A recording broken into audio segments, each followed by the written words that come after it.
Channel के community session में मैंने ये डाला हुआ था, अभी थोड़ी देर पहले ही यूपीपीएससी स्टाफ नर्स वाला जो एग्ज़ाम हुआ था उसकी आंसर की आ चुकी थी। तो मैंने डाला था कि आपके एग्जैक्ट कितने नंबर आ रहे हैं आंसर की देखने के बाद।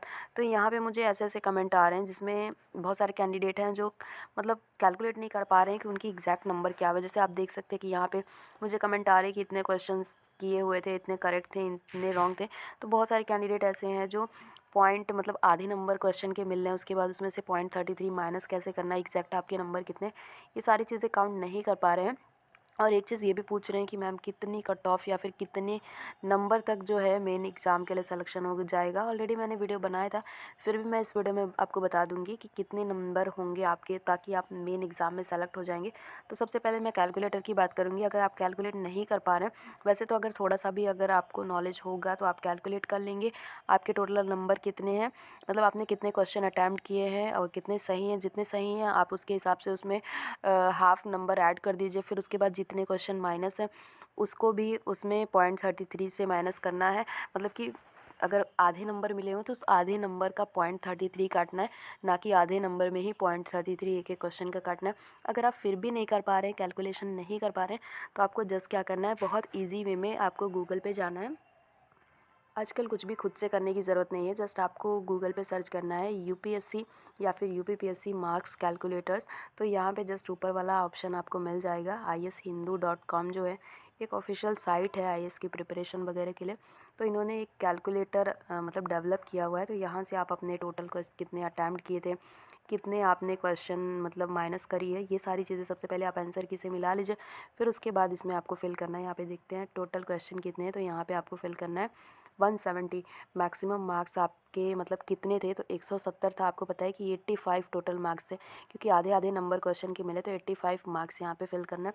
आपने कितने क्वेश्चन अटैम्प्ट किए हैं, जैसे किसी कैंडिडेट ने 140 क्वेश्चन अटैम्प्ट किए, तो ये भी यहाँ पे फिल करना है। उसके बाद से यहाँ पे दिखा है कि कितने आपके गलत क्वेश्चन हुए, आंसर की से आपको मिलाना है, तो कितने आपके गलत क्वेश्चन हुए। फिर यहाँ पे देखिए आपको पता है कि -33 का मतलब 1/3 का माइनस मार्किंग था। इसमें बहुत सारे ऑप्शन हैं कि 1/4 का है, 1/5 का है, 1/6 का है, तो नो निगेटिव मार्किंग भी है। तो यहाँ पे लास्ट वाला ऑप्शन भी है। तो 0.33 का था, यानी कि 1/3 का था। तो यहाँ पे आपको सब कुछ फिल कर देना।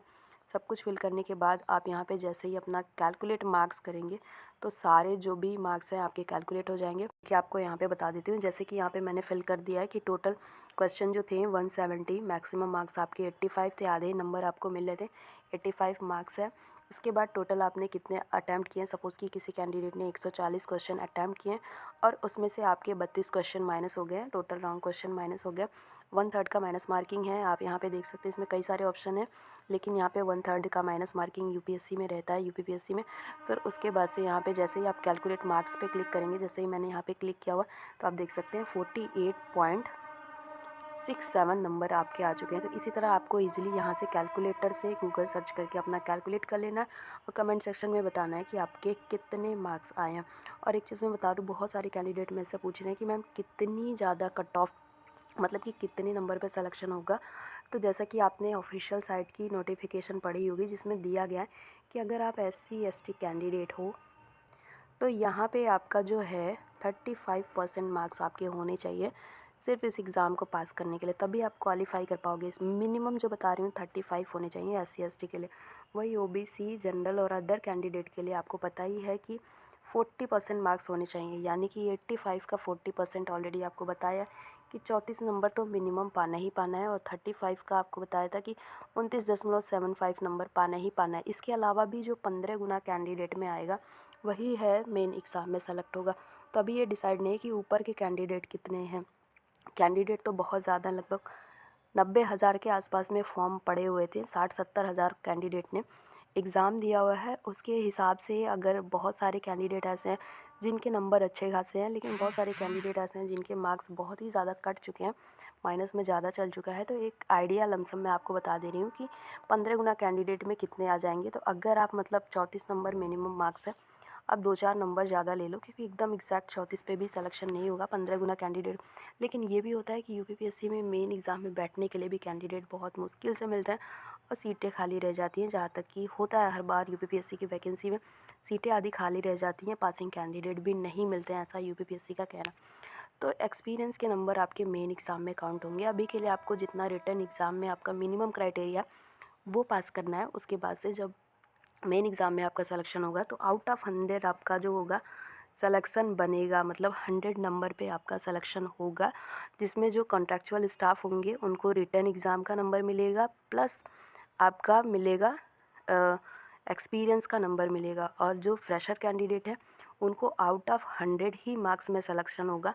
तो आउट ऑफ 100 का 40%, अगर आपके 40 नंबर हैं मेंस में तब आपके सिलेक्शन होंगे। और वहीं मैं कॉन्ट्रैक्चुअल स्टाफ की बात करूं तो अगर उनके मिनिमम मार्क्स 34 हैं और उसके बाद से एक्सपीरियंस के नंबर जो ऐड होने हैं वो ऐड होके, मतलब उनके भी अगर 100 में से 40 बनते हैं तब जाके सिलेक्शन होगा। ऐसा आपको एक्सप्लेनेशन मैं बाद में एक नेक्स्ट वीडियो लेके आऊँगी, क्योंकि जब भी 2021 में सिलेक्शन हुआ था तो उस टाइम में भी जो कट ऑफ थी वो फ्रेशर के लिए और एक्सपीरियंस वालों के लिए मिनिमम कट ऑफ जो थी 40 गई हुई थी। और आयोग ने ये बोला भी था कि हमारा जो मिनिमम क्राइटेरिया है 40 नंबर, उस पे भी कैंडिडेट उनको नहीं मिले थे। फ़ीमेल की बात मैं कर रही हूँ, फ़ीमेल कैंडिडेट की जो थी, मेल की कैंडिडेट की तो पूरी सीटें फिल हो गई थी, उनकी कट ऑफ ज़्यादा गई थी। लेकिन फ़ीमेल का जो एक कट ऑफ था 35 और 40, उस पे भी कैंडिडेट नहीं मिले थे, इससे नीचे कट ऑफ नहीं गई थी। ये मिनिमम मतलब कट ऑफ थी वहाँ की फ़ाइनल एग्ज़ाम की। तो आई थिंक मैं नेक्स्ट वीडियो भी इस पे डिस्कशन करूँगी। अभी भी इसमें बहुत सारे आर्गूमेंट होते रहते हैं, बहुत सारे लोग कुछ ना कुछ बोलते रहते हैं, जो मुझे पता है वो एग्जैक्ट मुझे पता है। तो नेक्स्ट वीडियो में इस पे ज़रूर लेके आऊँगी। तो अभी के लिए अपना मार्क कैलकुलेट करिए और उसके बाद से जल्द आपका जो फाइनल एग्ज़ाम का, मतलब मेन एग्ज़ाम के लिए आपका सिलेक्शन वाला लिस्ट आ जाएगा, ताकि आप मेन एग्ज़ाम में अपना दोबारा से ऑनलाइन आवेदन करेंगे। कुछ डॉक्यूमेंट्स की नीड होगी जो इसको अपलोड करना पड़ेगा, उसको अपलोड करने के बाद आप फाइनल एग्ज़ाम में बैठ पाएंगे। तो फाइनल एग्ज़ाम की प्रिपरेशन के लिए मैं एक वीडियो लेके आने वाली हूँ, जिसमें मैं पूरा क्वेश्चन पेपर सॉल्यूशन आपको देने वाली हूँ कि मेन एग्ज़ाम का कॉपी कैसा आता है, प्रारूप कैसा होता है, कैसे आपको लिखना है, किन किन के शब्दों में लिखना, क्या क्या क्वेश्चंस आते हैं, ये सारी चीज़ें मैं डिटेल में बताने वाली हूँ। वीडियो को ज़रूर देखें। मिलते हैं नेक्स्ट वीडियो में। Love you all, bye.